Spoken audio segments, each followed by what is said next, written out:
Даки сампл нест мегум аста ла виста ма ҳастам миги ту бори ҳасла биста уром ки мухлиста ки биста кам шаша ки накашам чиста ки наканам каша ром раша версав гапа да калама де каньоне верот агар боше бакалав мачанка набудам мачанка хаб кадам басай мачанка бля буду тоқат кадам пари навраса ҳама шаб гиганта рэп звезда батл маста ма ранги пулчина ки свет мекашам нафаста намегирам мақаста касе гап мезана. Салом алайкум бинандагони барномаҳои илм ва технология дар шабакаи Tajlife. Имрӯз ман бо шумо ҳастам, техноблогер Матин Муҳиддинов. Чӣ тавре ки дар ҳар наворҳои ман дар пеш ман ягон қутичаро мебинед ва имрӯз бошад як қутичаи сиёҳи бениҳоят калон қарор дорад ва шумо мегӯед ки ин чӣ бошад. Ин бародарони азиз наушник аст. Ба тарҷумаи тоҷикияш мо бо ҳамроҳи шумо тарҷума мекунем онро гӯшмонак. Яъне гӯшмонак аст. Гӯшмонаки ғайриёддӣ ки мо онро аз AliExpress харидорӣ намудем ва ман бошам ҳоло бо ҳамроҳи шумо онро мекушоем ва мебинем ки дар дохили он чӣ гуна гӯшмонакҳо қарор доранд ва кадом корро иҷро кардан метавонанд. Номи наушникҳо Bluedio ё ин ки Bluedio хонда мешавад, рости гап намедонам, чунки аз Хитой харидаем, онҳо ҳар гуна номҳо мемонанд. Bluedio T3 Plus, яъне ҳаст наушникҳое ки Bluedio T3 просто T3 ва ҳаст бо наушникҳое ки T3 Plus ва инҳо аз ҳамдигар чӣ фарқ доранд, ҳоло ман ба шумо гуфта медиҳам. қутии берунааш бениҳоят хуб аст, зебо аст, элегант сохтааст ва ҳоло мо мебинем ки дар дохилаш чӣ қарор дорад. Бинандагони азиз, мо онро мекушоем.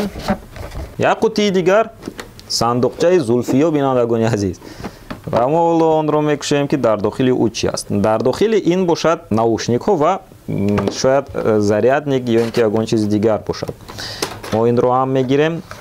Бале бинандагони азиз, ин наушникҳои мо ҳастанд.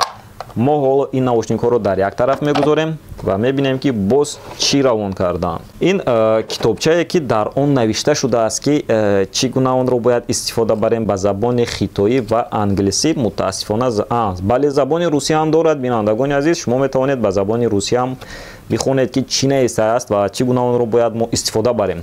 Ин ҳоло ба мо лозим мешавад ва дар дохили ин қутича бошад чӣ аст, яъне кабел барои заряд мондан. Ин бинандагони азиз, наушникҳо тавассути Bluetooth кор мекунанд. Барои аввал кабел ҳаст ки мо бояд ин наушникҳоро заряд монем. Ғайр аз оне ки тавассути Bluetooth гӯш мекунем, боз мо метавонем ки ин наушникҳоро бо сим онро истифода барем. Ба фикри ман аҷоиб. Аз ҳамин сабаб вақте ки ин наушникҳо ҳам зарядашон тамом шуд, мо метавонем тавассути ин хел кабел онро истифода бурдан гирем. Боз дар дохили қутичааш бинандагони азиз чихолчае ки мо дар дохили он наушникро монда мебарем ин тараф он тараф. Хитоиҳо моро ҳамеша дар ҳайрат мегузоранд. Мо ҳамаи ин чизҳоро ҷамъ мекунем ва дар як тараф мегузорем ва мегузарем ба қисми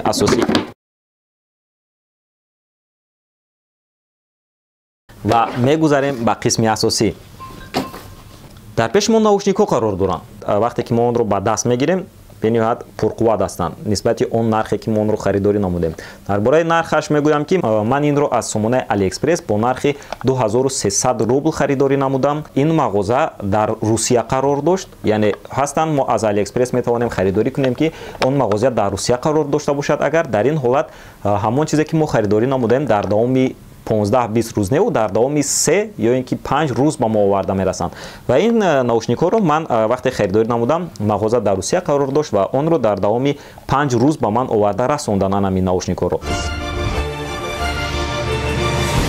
қисми болояш аз чарм иборат аст, аз дигар қисмаш бошад оҳан аст. Яъне ин гӯшмонакҳоро қабидаанд, инҳо аз металл аст, яъне ягон пластмас нест, аз ҳар ду тараф металл, яъне танҳо металл, чарм ва пластмаси пурқувват иборат ҳастанд ин наушникҳо. Яъне ин маънои онро дорад ки наушникҳо ба мо бениҳоят хуб хизмат мекунанд. Яъне мо вақте ки 2300 рубл барои наушник расход кардем, яъне маънои онро надорад ки ин наушникҳо пас аз 1 ё ин ки 2 моҳ аз кор мебароянд. Ин наушникҳо нишонаи онро доранд ки яъне ки аз оҳану аз чарм иборат аст, нишонаи онро дорад ки ба мо 1 ё ин ки 2 сол хизмат мекунад. Дар ягон ҷояш ягон хел тугмача нишонаи тугмачаро надорад. Одамон дар ҳайрат мемонанд ки ин чӣ гуна кор мекунад ва вазмаш ҳам бошад бениҳоят вазбин аст. Рости гап, ин хел вазм агар дар калаи одам бошад, ё туба калаи шумо мебардорад ё не. Биёед як мебинем ки дар калаи мо чӣ гуна метобад. рости гап бинандагон ҳеҷ чизро намешунавам. Ягон чизро нашунида истодам ва ҳоло бошад гӯшҳои ман пурра ҷиқидааст, гӯё ки дар дохили самолёт иштагӣ бошем. Резинҳояш мулоим ҳастанд, ки гӯшҳои моро намезанад ҳангоми онро истифода бурдан.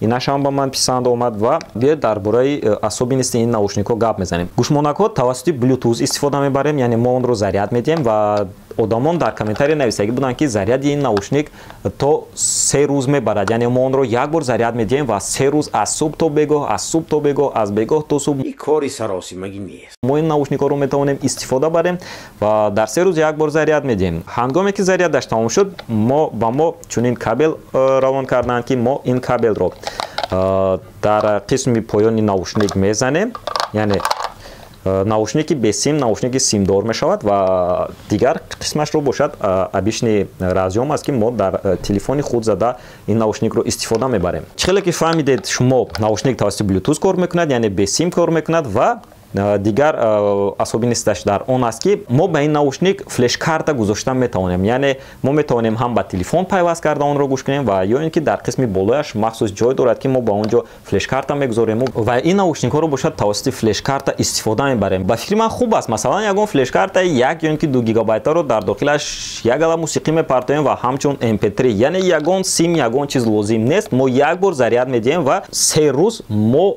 гӯё ки MP3 дар дасти мо қарор дорад. Яъне ҳам наушникҳои ки бениҳоят мусиқиро хуб менавозанд ва басаш бениҳоят хуб аст ва ҳам MP3 дар дасти мо бо нархи 2300 рубл ба фикри ман бениҳоят арзанда аст. Хитоиҳо моандро ҳамеша дар ҳайрат мегузоранд нисбати он чизе ки мебароранд ба нисбати он нархе ки онҳо мегузоранд. Чӣ гуна онро кор бояд фармоем? Дар қисми рости наушник тугмача қарор дорад, ки мо тугмачаро пахш карда меистем, наушникҳо дар мегиранд ва вақте ки дар мегирад, як духтара ки бо овози форам ба мо мегӯяд, ки наушникҳо дар гирифт.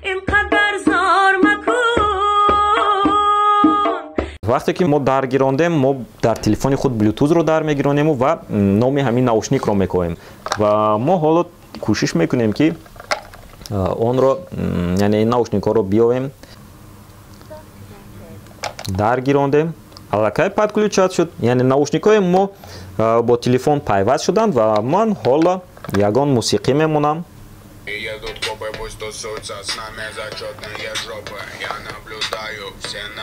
Тугмачаҳо қарор доранд, ки мо метавонем тавассути ҳамин наушник онро баланд кунем ё ин ки паст гардонем ва шумо худатон бубинед, ки чӣ гуна ҳамин мусиқиро менавозад. Ман ба назди микрофон кӯшиш мекунам биёрам.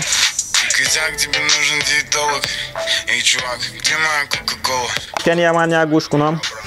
Саҳари ай хоби ширин ма мехезм, дастову рума ма ба оби хунук мешувум. Мерам кухни нӯшидани як пиёла чой, кофе наменӯшум, ман нестам бачаҳаки бой. Мепӯшум киртай сафетай то. Бинандагони азиз, бас чӣ хел гӯям, як эҳсосоти ғайриёдӣ ба шумо медиҳад вақте ки онро истифода мебаред. Агар одамоне ки яъне мусиқӣ гӯш карданро тавассути наушник дӯст доранд, онҳо медонанд, ки наушникҳои аз ҳама беҳтарин ин Monster Beats аст, ки нархашон то 15-20 ҳазор рубл меистанд. Бениҳоят звучание, яъне он децибеле ки он наушникҳо доранд бениҳоят баланд аст ва вақте ки мо тавассути он наушникҳо гӯш мекунем, мо худамонро ба дохили ҳамон мусиқӣ мегирем. Яъне вақте ки дар ҷойгоҳ ором нишаста дар гӯшат наушникҳои Monster Beats-ро мемонӣ, умуман худатро дар як зиндагии дигар тасаввур мекунӣ ва ин наушникҳо бошанд басашон ба мисли наушникҳои Monster Beats ҳаст. Кадоме агар хоҳад ки наушникҳое бигирад, ки ҳам дар кор истифода барад, ҳам дар телефон, ҳам дар компютер онро истифода барад, пас ман барои шумо ана ҳамин наушникҳоро пешниҳод мекунам, наушникҳои Bluedio T3+ ва ман ссилкаашро бошад дар описанияи ҳамин видео менависам. Шумо ҳаматон медонед кешбек чист, чунки мо ҳатто як навори видеоӣ баровардем барои кешбек. Ман ссилкаи ин наворро ҳам мемонам. Тавассути кешбек бинандагон харидорӣ кунед ва то 3-4% аз нархи харидаатон ба худатон боз бармегардад. Бинандагони азиз, ин реклама нест, ин танҳо як пешниҳод аст барои шумо. Ва ҳамин тамом бинандагони азиз, бо шумо будам ман техноблогер Матин Муҳиддинов. Хайр.